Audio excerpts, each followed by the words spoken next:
You are listening to Historyman, a project of ekbarnes.com, where we walk in the footsteps of heroes and proclaim freedom reigns. On today's episode, we're excited to have Command Sergeant Major Cabe from the South Carolina State Guard telling us one of his favorite stories about South Carolina history. And we know that our listeners, our listeners, are going to be excited to hear what he has to say. Welcome, Command Sergeant Major. Thank you, Eric. Good to be here. Tell us a little bit about your background. Well, I grew up in North Georgia, and one day I was 21 years old, and I got this important-looking letter, and didn't pay much attention to the envelope, but I opened it up, and the first line said, "Greetings from the President of the United States." And I thought, my goodness, people in my family didn't get letters from the President. And then I read the second line, and it said, "Your friends and neighbors have selected you." And that was the beginning of my experience with the military. So I went into the military, became an Army drill sergeant, did that for a while, and then I spent 38 years working for the Forestry Commission, and when I retired, I felt like I needed to do something else and joined the State Guard. Having recently gone through the State Guard training class, I have firsthand knowledge about your stories and your passion for South Carolina history and the work of the State Guard. Tell us a little bit about the State Guard. Well, the State Guard is an unarmed branch of the South Carolina Military Department. Our role is to provide humanitarian assistance to the people of South Carolina in time of disaster.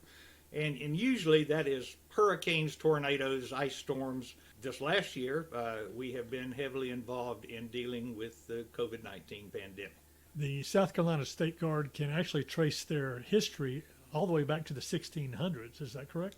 Yeah, the first military presence in South Carolina was in 1670 with the Charleston militia. Personally, I think that the State Guard goes back to 1776 when the what we call now the state legislature said that we're going to have a statewide militia, and I think that's really where we came from. The story we're going to talk about today actually came in 1776, June 28th, 1776 to be exact, the Battle of Sullivan's Island. Tell us your passionate story about Sullivan's Island. Well, the thing that attracted me to that story was one man, and that was Sergeant William Jasper. The background of the Battle of Sullivan's Island was the British were trying to take the town of Charleston, and the South Carolina militia took exception to that and didn't think that was a very good idea. So they built a little fort out on Sullivan's Island, wasn't about half done when the British ships showed up. And the British ships, 9 warships, 300-something cannons, started to bombard that little fort made out of sand and palmetto logs. Didn't have much luck with it, as a matter of fact, but during the bombardment, the flag, the colors of the 2nd South Carolina Regiment, they were flying up on the ramparts, and the flagpole was shot away. Now, most of us today wouldn't think too much about that. Flag went down, no big deal, you go on fighting the battle. A little bit different back then, because the regimental colors were the heart and soul of a military unit. And when the colors went down, it had a distinct impact on the morale of the troops. One man who was there, Sergeant William Jasper, knew that he had to retrieve the colors. He climbed across the ramparts, he grabbed the colors, climbed back up, tied them to a sponge staff, and held them aloft until a new flagstaff could be established. That man, that day, to me, wrote the book on courage, because he single-handedly rallied the troops. That day, the British ships decided it wasn't worth the effort. They backed off, and Charleston was saved at least for a while. I know when we look at history, we have a tendency to glaze over the minutia of the impact or each individual engagement. For instance, in this particular engagement, we think, okay, the British, the Americans, what kind of forces were we talking about engaged that day? The obvious thing is that we had 9 British warships and 300 cannons out there firing on a little sand fort that had about 30 cannons. A couple of hundred men providing the defense of Sullivan's Island, and the idea that untrained, unseasoned militia people could fend off probably the greatest military power in the world at that time is significant to me. It says something to me about the spirit of the people of South Carolina. I was reading somewhere that the British had right at 2,000 men in there, and that the Americans spread out along that narrow island had about 780 men spread out. It's not like they were combined in one area. In the fort itself, they may have had a few hundred, and of the ones in the fort, they didn't have that many rounds of ammunition either. But they're up against the British Army, the British Navy. We're not talking about loyalists here. We're talking about these were the prime battle warriors of the British Navy here that were coming to Charleston. Is that correct? Am I wrong in that? Trained military people, and that I think was a very significant thing. The British thought that they could land. They had several troop ships in addition to all of the warships, and they thought that they could land their troops on what is now called the Isle of Palms, and attack Sullivan's Island from there, and perhaps the Navy wouldn't have much to do. It didn't work out too well because they hadn't planned very well, and the water was too deep to get across the little spit of water between the Isle of Palms and Sullivan's Island.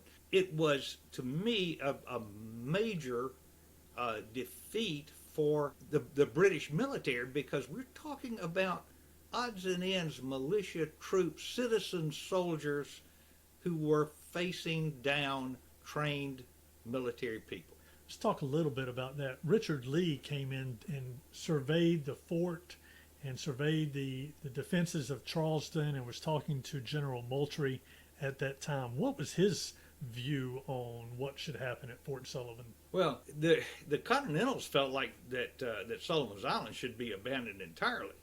And Colonel Moultrie said, "No, we ain't going to do that. This is where we are making our stand. We're staying here." There were even plans to make bridges out of a bunch of boats to get off Sullivan's Island. Didn't have enough boats to do that to start with. The other thing, though, that I think is so significant here is this battle didn't take place in isolation. It was being watched by the citizens of Charleston. And going back to Sergeant Jasper and the flag, when the citizens of Charleston, sitting in their houses with their telescopes focused on the battle that was going on, they knew that their future depended on what happened on Sullivan's Island. So when that flag went down, what did they think? When the flag went down, they thought it's all over. Wow. When Sergeant Jasper retrieved the flag and put it back up, it changed the complexion of the people of Charleston as well as the 2nd South Carolina Regiment. Well, who was Sergeant Jasper? That's a good question. Sergeant Jasper, depending on what expert you want to listen to, was an immigrant. He's born probably in 1750. He came to this country as a teenager, and some people say he was Irish, some people say he was German, and I'm not sure. I'm not in a position to know one way or the other. You know what I say? What's that? He's an American. He's an American. I can prove that. But anyway, Sergeant Jasper came and he served for a little while as an indentured servant, just to pay his passage from Europe. And then he came south. Some people say he came to Georgia. Some people say he came to South Carolina. Again, nobody knows for sure. But he wanted to bring his girlfriend home to where he was, and he needed money to do it. And one of the stories says that because the military was offering some pay for soldiers, he signed up to get the money to bring his girlfriend south so he could marry her. I have no idea whether that's the truth or not, but the thing that is significant to me about Jasper is he obviously was illiterate. And so nobody is especially sure what his name was. Some people say that it was Wilhelm Gaspar or something like that. And when he came into Philadelphia, whoever the accountant was that was writing all this stuff down just wrote William Jasper. He made his little X mark beside it, and that was all that was needed. But at any rate, he ended up in the southern United States, and I think that's a very significant thing. You know, after the battle, people recognized, the officers recognized Jasper's courage and the sacrifice that he was willing to make to retrieve that flag. And there are all kind of neat stories about that, but the one that can be fairly well validated is that the governor of South Carolina, John Rutledge, was so impressed that he gave Sergeant Jasper his personal sword as a token of his respect for Sergeant Jasper's courage. And Sergeant Jasper carried that sword for the rest of the war. As a paltry student of history, I do see at the end of battles, like at Kings Mountain, for instance, and at Yorktown, you had the officers of the defeated army giving the sword over to the leader of the victor. What is the significance here? Well, I think it's a totally different story because when a defeated soldier relinquishes his sword, it's highly symbolic. In this particular case, the governor of South Carolina was recognizing the courage of one of his enlisted soldiers, and I think that was significant as well. It was significant in the other direction because Sergeant Jasper, in my opinion, changed the tide of the Battle of Sullivan's Island, and the governor of South Carolina respected that and recognized it. It's interesting that you say that an enlisted soldier as opposed to an aristocratic officer. Most of the officers in these corps or in these armies in Europe, as well as in the Americas at that time and even after that time, were aristocrats who had money, came from money, and in many respects funded the group of people in their particular army or their command with horses or accoutrements or uniforms and that sort of thing. So the recognition of an enlisted man was unique. It was indeed, and it wasn't until a few years later, really, when Baron von Steuben came in that terrible winter at Valley Forge to train the Continental Army. Baron von Steuben was recognized as the father of the American NCO Corps. He recognized, even though he was an aristocrat, he recognized the value of the non-commissioned officer, the value of the enlisted soldier. But this was 2-3 years after Sergeant Jasper at the Battle of Sullivan's Island. But von Steuben defined the importance of the NCO, and back to the business of swords. Von Steuben promoted the idea that NCOs should carry swords as recognition of their rank and their influence in the military. So the flag that he put back up over Fort Sullivan during the course of this battle that he is known for, that valiant act, what was the flag? Well, there's question there too. It was a dark blue background for certain, and it had what people would consider to be a crescent on it. Most people now think that crescent was a gorget, which is a piece of armor that was used in Europe to protect a soldier's throat. It had been adopted as a badge for the 2nd South Carolina Regiment, and William Moultrie designed the flag, blue field, and that crescent that really was a gorget on the blue field up in the corner of the hoist side of the flag. Some of the artwork that you see has the word liberty emblazoned across the base of the flag. Some question about whether Moultrie's flag actually had that or not. But regardless, you had a blue flag You had a crescent that actually looked more like a cup on the original one. The horns of the crescent were pointing up. But it's the same flag that we have now. In 1861, the legislature of South Carolina designed adopted a new state flag, and actually it was the Moultrie flag with a palmetto tree right in the middle of it. Palmetto tree, once again, going back to the Battle of Sullivan's Island. Interesting that Sullivan's Island played such a big role, not only in South Carolina, but that flag is one of the most recognized flags across the United States still to this day. Now, Jasper's legacy did not stop there. Yeah. Jasper continued on and led parties out and captured British soldiers, and was constantly bringing them back into the American lines. Actually, in Savannah, passed himself off as a defector going over to the British side so he could get the layout of the enemy positions in Savannah, and then came back out and went back with the Americans to try to take Savannah. Tell us a little bit about your knowledge of what Jasper did after Sullivan's Island.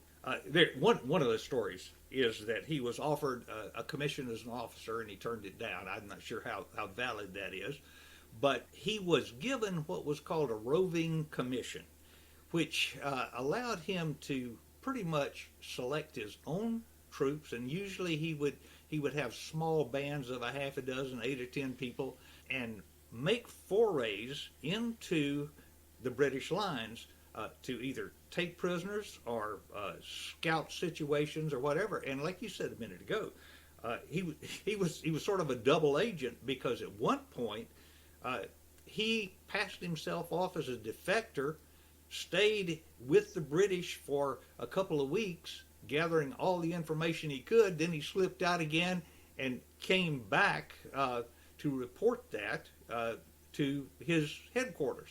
So he was an interesting person operating. We think about Francis Marion and the way he operated. Well, Sergeant Jasper was operating in much the same way on a smaller scale. But back to the flag. The flag is tied to Sergeant Jasper in yet another way. Savannah had been taken by the British, and Sergeant Jasper was part of the contingent that went to Savannah to try to take it back. And they besieged Savannah for a while, and that didn't provide any great results, so they decided just to storm the city. And once again, the regimental colors were in the front of the forces as they stormed the city. Sergeant Jasper was one of several people mortally wounded trying to save the colors. When they were repulsed, Sergeant Jasper retrieved the colors. He was mortally wounded and died some days later. There's a statue in Charleston right now to Sergeant Jasper holding the flag. And I get emotional when I think about these things, when I talk about these things, because this is what America is about. Well, Sergeant Jasper certainly represents the heart and soul of South Carolina and the heart and soul of Americans when you think about freedom and liberty, especially in that time. And I appreciate your telling us the story of Sergeant Jasper, and he is certainly worth telling. A lot of historians now have gone back to works like Moultrie's memoirs of the Revolution and garnered some understanding of who Jasper was. I believe Jasper had a couple brothers that were fighting in the American Revolution as well, some of them fighting in different parts of South Carolina, and maybe some relatives even in North Carolina. But it's a fascinating story. He's a fascinating guy, and certainly an epitome of loyalty and heroism and the American way. So thank you very much, Command Sergeant Major Cabe. My pleasure.